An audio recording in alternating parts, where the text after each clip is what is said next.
Welcome to an oral history of the University of Laverne, a series created by the students and faculty of Honors 304-351 during Laverne's 125th anniversary year, 2016-2017. I'm Al Clark, Professor of Humanities, and I co-taught this course with Brian Best, Assistant Director of Instructional Technology. This series is based primarily on oral histories contained in the university's archives in Wilson Library. Although some of the footage you will see was professionally filmed, most of the oral histories were shot with amateur equipment and with the intention of transcribing them onto paper, not screening them before audiences. Consequently, the sound and video quality in these oral histories is uneven at best. I personally created this episode of an oral history of the University of Laverne. It highlights some of the milestones in Verne College's history during the 1920s, a relatively prosperous decade for the institution. I call this episode A Dear Favored Spot.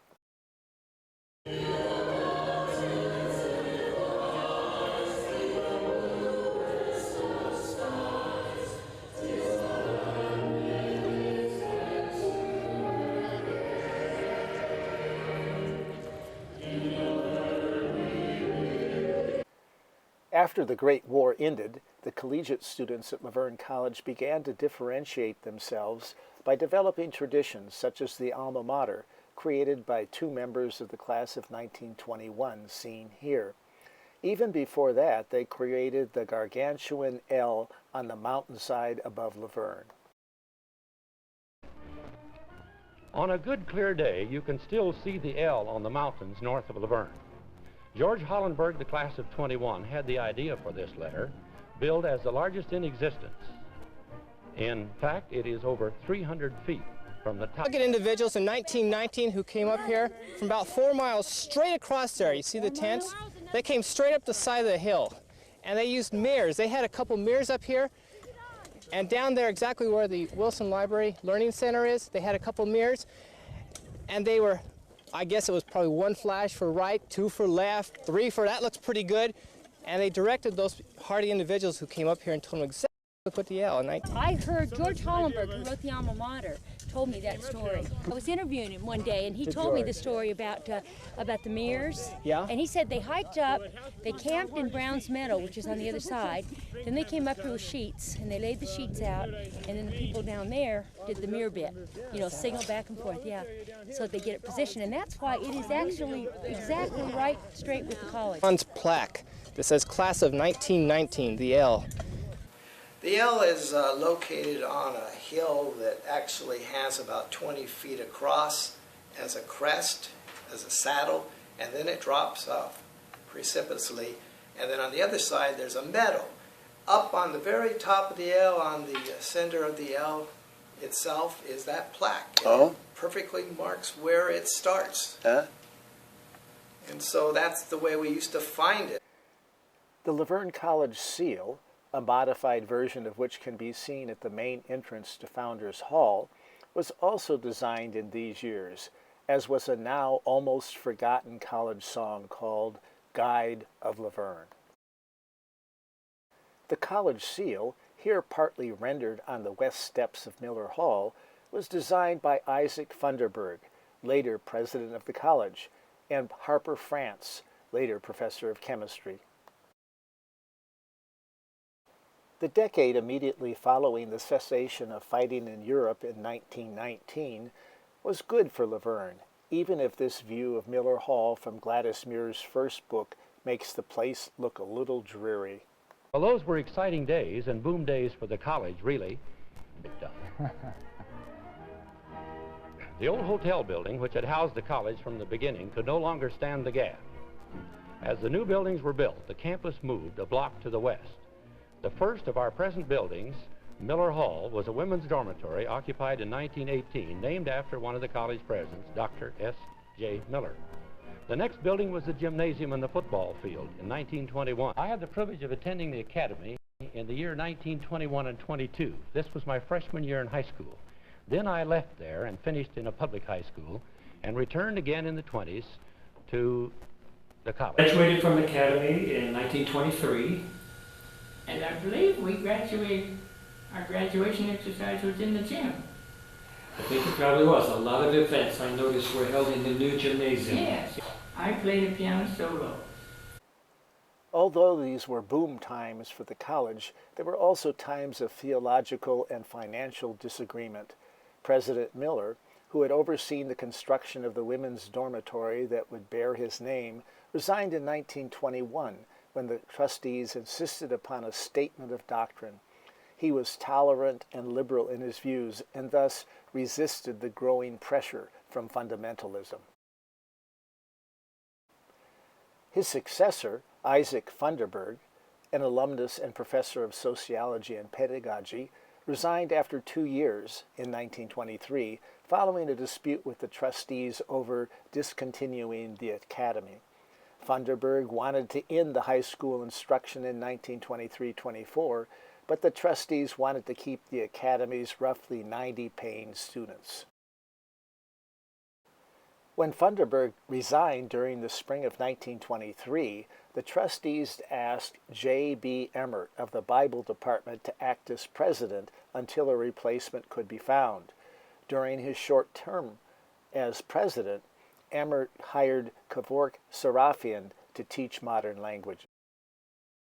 By the fall of 1923, the trustees had hired Ellis Studebaker, a professor of Greek and Bible at a sister brethren institution, McPherson College, who wore his clerical collar high, and, although the fourth president in 2 years, Studebaker continued at the helm for the next 15, the longest-serving Laverne president before Harold Fosnock. The academy continued at Laverne for 2 more years under Studebaker until 1925, and both the academy and the college classes were then still in the former hotel building. They must have changed the name of the building, but it's hard to find stills on the old hotel with the name Verne College affixed. Now you came to the college as part of the academy. Would have been in the fall of 1919. What do you remember about your high school days? They were glorious days. We had lots of fun and lots of music. Came down in 1921 to finish up his college work. I see. And he not only came as a student, but he came as a professor to teach religion and some other classes. I'm not sure what all he did teach. Oh. And he also did deputation work for the college during that means what? particular time. He went out and actually raised money. Oh. The college was in, well, much of the time was in very desperate straits. So Yeah. he went back up to areas of people that he knew all through the San Joaquin Valley, because he'd been at Live Oak, he'd been at Empire, his wife's family was there, he knew all the people there. And so he went up and had meetings at all these different churches working to raise money. I first came as an academy sophomore. After graduation, I returned at intervals and finally emerged with 2 college degrees and 2 years' experience as an academy teacher.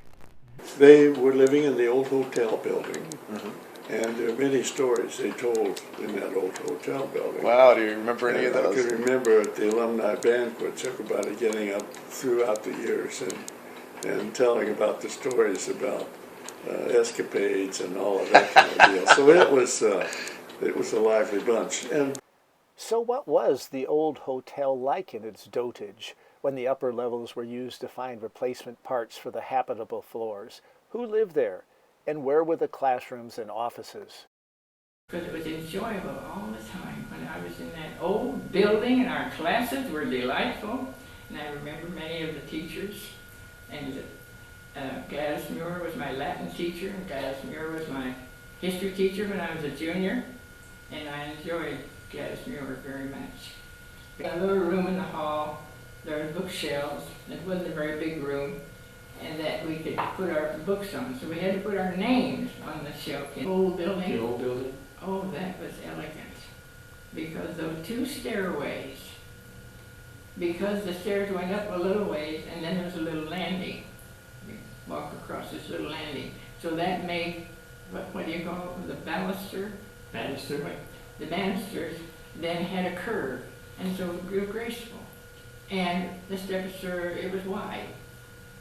So it was very elegant there, and spacious.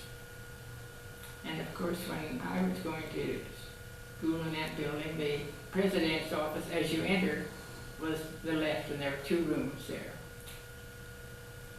And on the right was a classroom,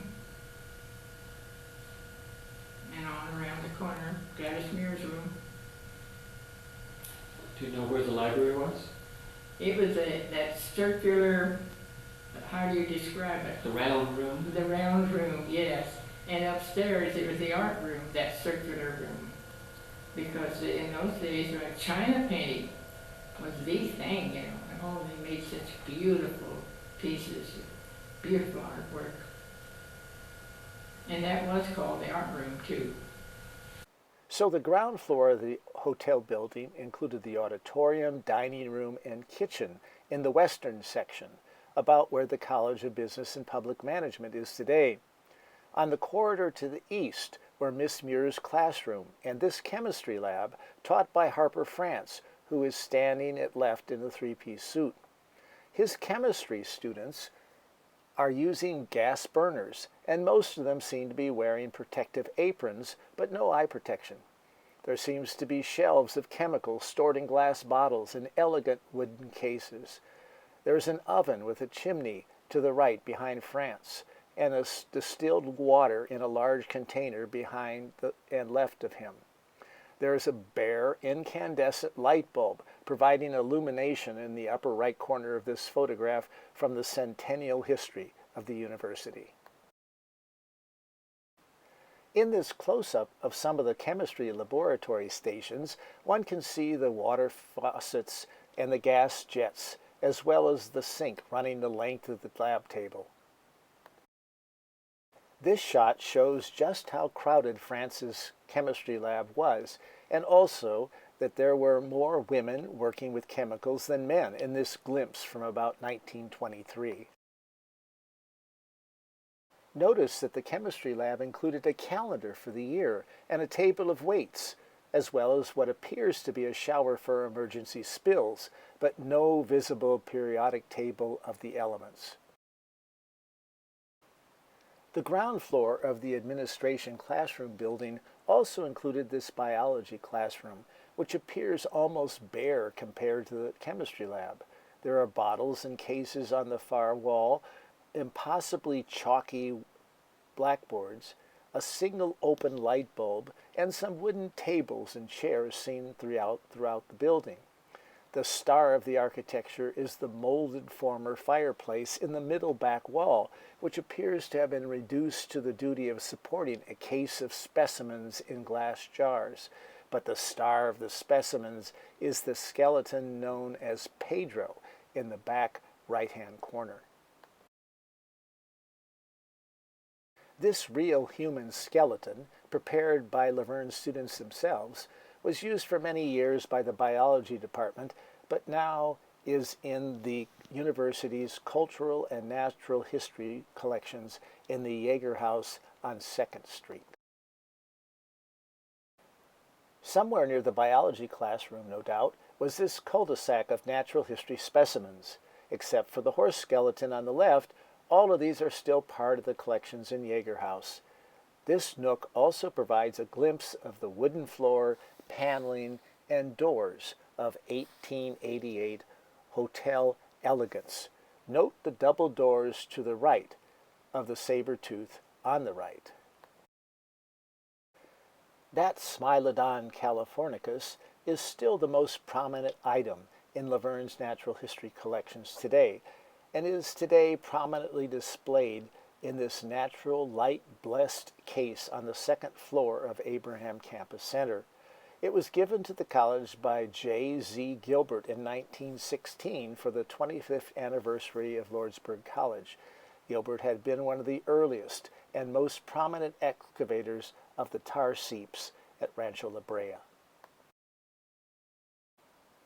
Beyond the history, chemistry, and biology rooms on the ground floor, in this round tower at the extreme eastern end of the old hotel building, was the school library.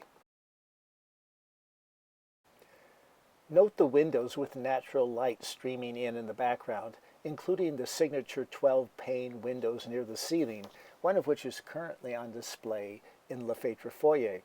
The floors, desks, chairs, and cases are all crafted of dark wood, but everything shows sign of wear and stress after 3 decades. One uncovered incandescent light bulb hangs by a double wire in the center of the room, and there hardly seems to be enough books on display to justify the 9-drawer card catalog. There's a dictionary on a stand in the center background and an inviting reading table for a dozen periodicals in the right front. The librarian is in an adjoining room with more reading tables and apparently a wall of bookcases. Note the map in the back wall, the small painting on the top of the case, and the silly boy who covered his face for the camera.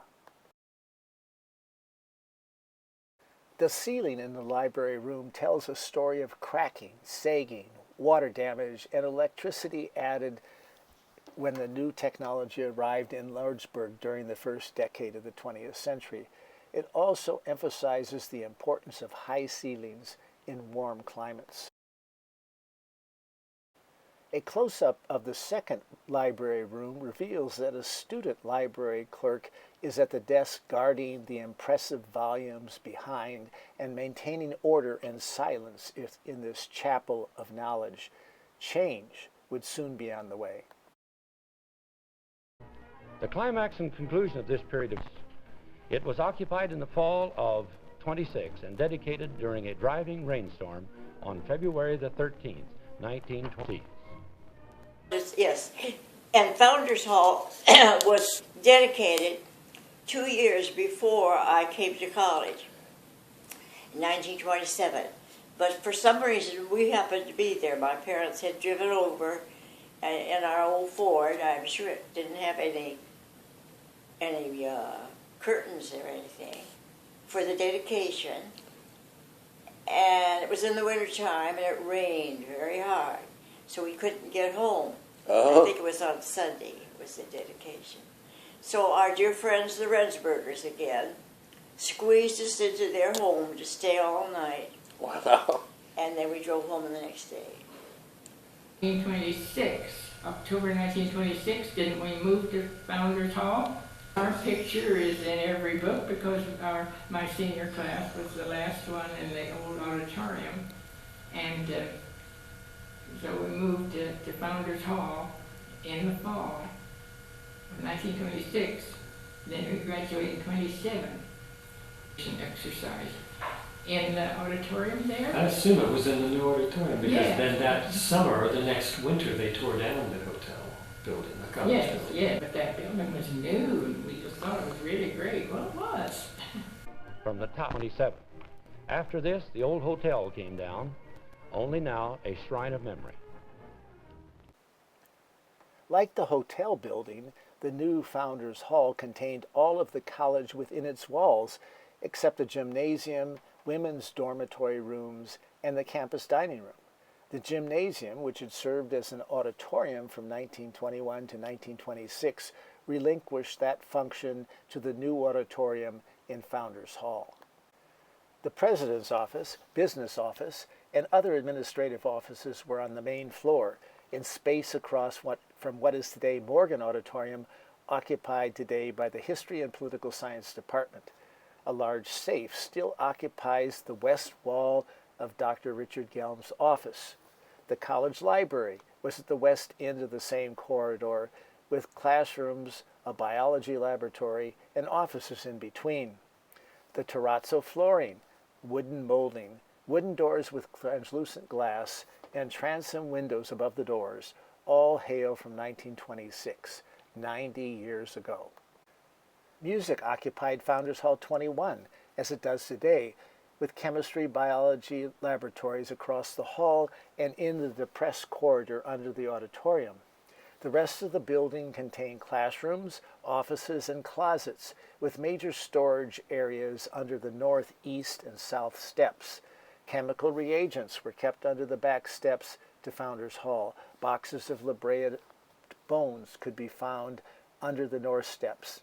In this landscape from the 1930s, note the flagpole at its original location, the memorial oak, still a young tree, at the corner of 3rd and C, and the flyer plug beside it. Much more than the old hotel administration and classroom building, Founders Hall represented Church of the Brethren tradition, and in the 20s, this had a strong tinge of Christian fundamentalism, as the appointment of Ellis Studebaker as president seemed to foretell. Nevertheless, George Hallenberg, class of 1921, professor of biology from 1924 to 1939, a time when fundamentalism's intransigence was at one of its periodic peaks, claimed that the Laverne's biology program survived outside meddling. Hallenberg left Laverne in 1939 to teach at Redlands.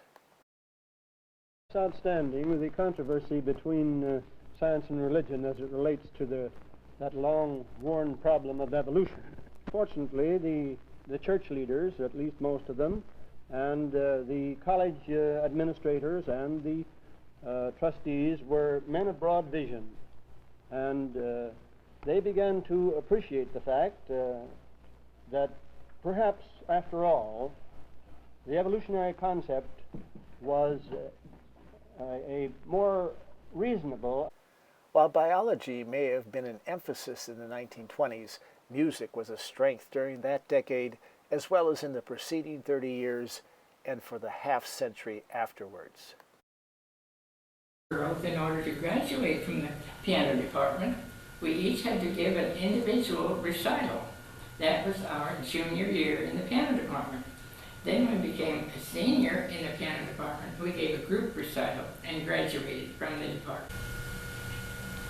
Well, when I graduated, I spent 1 year here in the piano department and enjoyed it very much. Music was such an integral part of the curriculum, in fact, that it not only launched many students into careers in teaching music, but also was as important as one of the young institution's professional training for missions, and was essential in recruiting new students by means of musical deputation teams.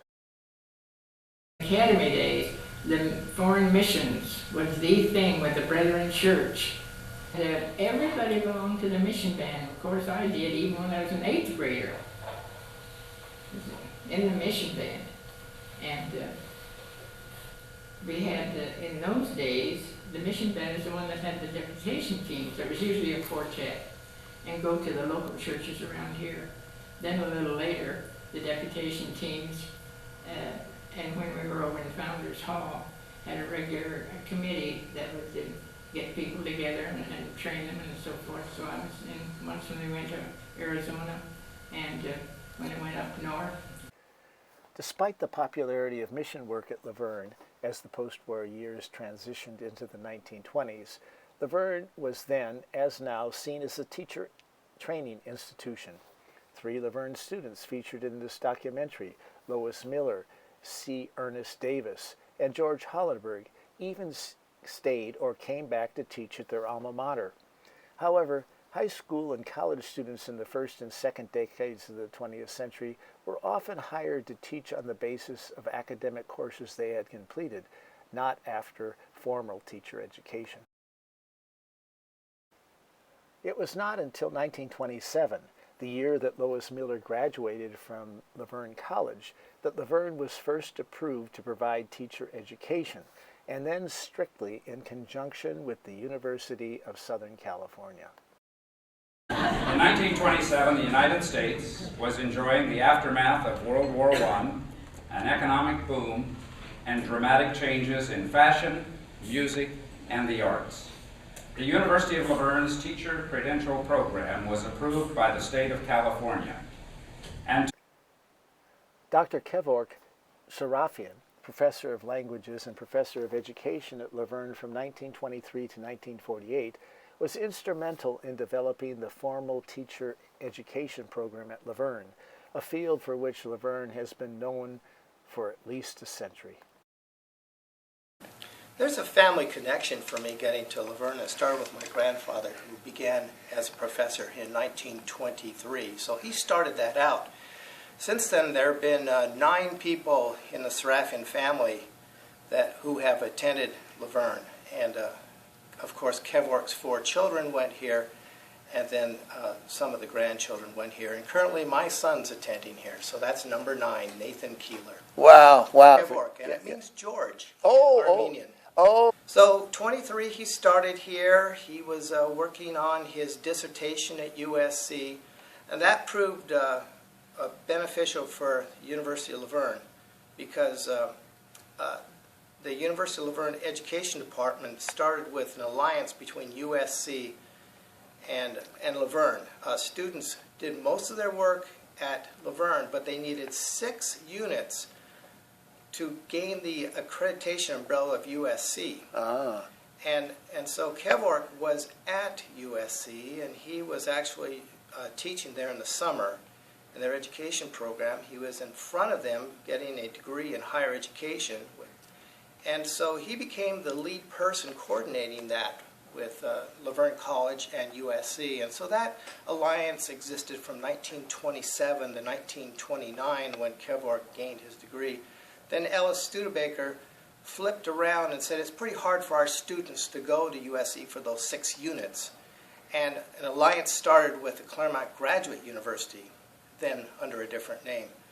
And so from 1929 up to the accreditation of the Education Department in 1938, Kevork headed that accreditation search, and also we shared resources with Claremont Graduate. A historic individual named D. Welty Lefevre. And D. Welty Lefevre got the first PhD from USC School of Education. My grandfather got the 3rd, and D. Welty Lefevre, who graduated from Laverne, was a teacher at USC, and we see his name come up in.